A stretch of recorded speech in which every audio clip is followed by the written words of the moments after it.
अगला सवाल अपने एक्सपर्ट से पूछेंगे। लेट्स से कोई फीमेल जो है वो कंसीव करना चाह रही हैं, यूजुअली सेक्सुअल पोजीशंस के बारे में अक्सर सवाल मुझसे होता है कि वो क्या पोजीशंस जो हैं वो होनी चाहिए जो कि फर्टिलिटी के लिए बड़ी इंपॉर्टेंट है या कंसेप्शन के लिए बड़ी इंपॉर्टेंट है, उसके बारे में कोई है या ये सिर्फ मिथ बना हुआ है एक हमारे? देखिए, फर्टिलिटी होने के लिए सिर्फ स्पर्म का फीमेल रिप्रोडक्टिव ऑर्गन्स के अंदर जाना जरूरी, ठीक है, उसके लिए कोई sexual positions not important. Okay, इसमें ये भी मिथ है कि जी आप इंटरकोर्स करने के बाद टांगे ऊपर कर लें इस तरह से, but these are all myths. Sperm एक माइक्रोस्कोपिक सी चीज है जो कि ट्रेवल करके यूट्रस पे, फिर फैलोपियन ट्यूब जो ट्यूब्स होती हैं वहां चला जाता है, वहां से वो अंडेदानी से जो अंडा निकलता है उसके साथ मिल जाए तो प्रेगनेंसी हो जाती है। इसमें किसी पोजीशन का कोई ऐसा रोल नहीं, किसी पोजीशन का कोई रोल नहीं है। और यानी वो जो हम सुनते हैं कि तकिया कमर के नीचे रखें, और अक्सर ये औरतें इस चीज को बहुत ज्यादा प्रैक्टिस भी कर रही होती हैं। Does it have anything to? No scientific data, no scientific data at all. Okay, and we would like to add upon that कि देखिए सेक्सुअलिटी में बहुत ज्यादा आप वो भी ना डालें इफ्स एंड बट्स। जो उसका अपना प्लेजर है या is for the well being comfort है वही होना चाहिए। ठीक है।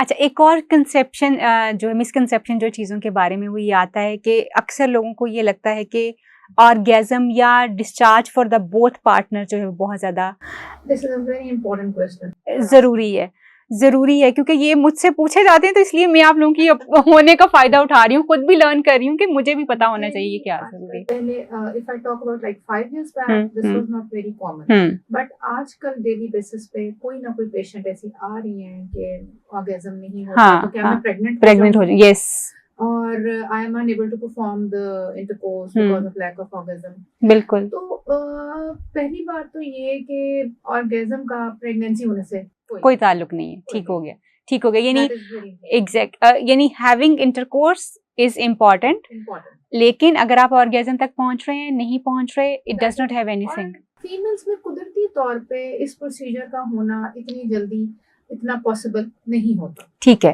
है, ये भी इनको समझने की यहाँ पर मैं अपने पेशेंट को समझाती हूँ कि this is not very uncommon for the females कि इनिशियली ऑर्गेज्म नहीं होता या उनको जरा ज्यादा टाइम लगता है ऑर्गेज्म अचीव करने में, so that is not a bad thing. और इसमें उनको परेशान होने की जरूरत है। बहुत परेशान होती है कि मेरे हस्बैंड ये कहेंगे प्रेगनेंसी नहीं होती, वो मुझे बार बार कहा जाता है। सो उनको ये समझने की जरूरत है कि दिस इज, इनमें इनको कोई बीमारी नहीं। ठीक है, यानी अगर वो ऑर्गेज्म पे नहीं जा रही, इसका मतलब ये है कि इसका ये मतलब नहीं कि वो इनफर्टाइल है या उनका कोई इशू आ रहा है जिसकी वजह से वो अभी कंसीव नहीं कर पा रही।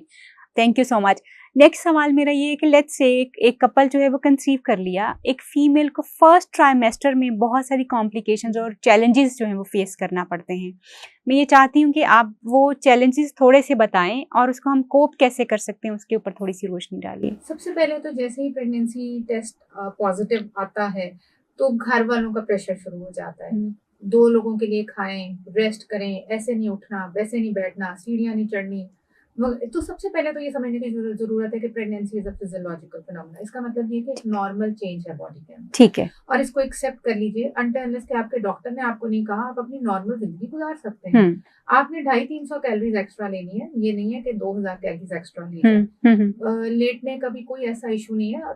थोड़ा सा जब प्रेगनेंसी आगे बढ़ती है तो हम जरूर कहते हैं कि लेफ्ट साइड पे करवट लेके लेटे ताकि बच्चे को ब्लड सप्लाई अच्छी जाए। ठीक है, लेफ्ट साइड के ऊपर करवट लेके। ओके, जब थोड़ा सा यूट्रस बढ़ जाता है, ठीक है, it's not like in first trimester, तो हम उनको कहते हैं कि लेफ्ट साइड पे करवट लेके लेटे ताकि बच्चे को ब्लड सप्लाई अच्छी जाए। ठीक है। सो इस तरह उठना बैठना ऐसे नहीं करना, चलना नहीं है, ऐसा कुछ भी नहीं है। आप अपनी नॉर्मल जिंदगी गुजार सकते हैं अनटिल अनलेस कि किसी वजह से आपकी डॉक्टर ने आपको रोका। ठीक है जी, सॉरी।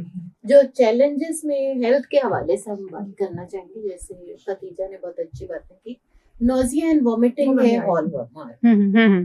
तो नोजिया एंड वॉमिटिंग के बारे में सबसे पहले उन्हें आप थोड़ी सी एजुकेशन दें कि ये स्पेशल हॉर्मोन्स हैं और ये चलता रहेगा 1-2 महीने 3 महीने। 5% of the unlucky ones will have it continuously. यानी 9 months तक उनको चलेगा बिल्कुल नौसिया। चलेगा। कुछ अब 5% ऐसी औरतें होंगी। और इसके लिए मैं तो हमेशा कहती हूँ कि इसको भी आप इंजॉय करें, क्योंकि जब प्रेगनेंसी खत्म हो जाएगी और आज से 5 साल के बाद आप बैठ के हंसा करें यार वो भी नोजिया वॉमिटिंग होती है। सो पहले हम उन्हें बताते हैं ये वाला फिनोमेना, दिस इज नेचुरल, ये कुदरत ने एक साइन रखा है, ठीक है, ताकि आपको पता चल जाए और आपको पता चले कि pregnancy is continuing, because pregnancy वाले हार्मोन कंटिन्यू कर रहे हैं, सही इसलिए सही नोजिया कंटिन्यू हो रहा है। ठीक हो सो गया। What a beautiful thing that you know the pregnancy is continuing, क्योंकि हर दफा आप अल्ट्रासाउंड भी और नहीं दूसरा करेंगे। पेशेंट के लिए भी सेटिस्फाइंग है कि हाँ जैसा मैडम बता रही चीजें है चल रही ये हैं, सही चल रहा है, pregnancy सही ultimately सही। हो रही है। तो इसमें लेट्स से अगर कोई हमने कोई होम रेमेडीज बतानी हो Very तो वो good. क्या? यही मैं कहने लगी थी कि वंस यू रीअश्योर देम कुछ ना कुछ तो होता है फायदा, कि वो कहती है अच्छा ये नॉर्मल है, अच्छा सबको होता है, और मैं ठीक ये है। भी बताती हूँ सबको होता है। हाँ और जब मैं आपको ये बताऊंगी कि ये सबको होता है और नॉर्मल है, हाँ तो हाँ थोड़ा सा आप कहेंगी ये कैसी बातें कर रही हैं, हाँ मुझे तो इतनी सफरिंग हो रही है, हाँ, मैं इतना बुरा फील कर रही हूँ और आप मुझे ये बता, ये मेरी पेन को नहीं समझ रही, तो मेरी तकलीफ को तो समझा नहीं समझा है। नहीं। हाँ फिर नेचुरल जो स्ट्रेटेजीज हैं, थोड़ा थोड़ा खाएं, बार बार खाएं, ठीक है और जो रेमेडीज हैं जैसे आपने कहा उसमें नींबू पानी है, ठीक है। अदरक का जूस है, अदरक का टुकड़ा डालें आप। लेकिन वो गर्म नहीं होता, और अक्सर मैं- लोग ये कहते हैं गर्म चीजों से नहीं, प्रेगनेंसी पूरी खत्म हो दुनिया जाएगी। में तो बहुत बड़ी जिंजर मिथ है। जिंजर के कैप्सूल मिलते हैं, जिंजर पाउडर के, okay you know okay, there is a big chunk of people जो नेचुरल पे रहते हैं, हाँ हाँ वो हाँ, कहते हैं हमने कोई एलोपैथ नहीं खानी, ठीक है।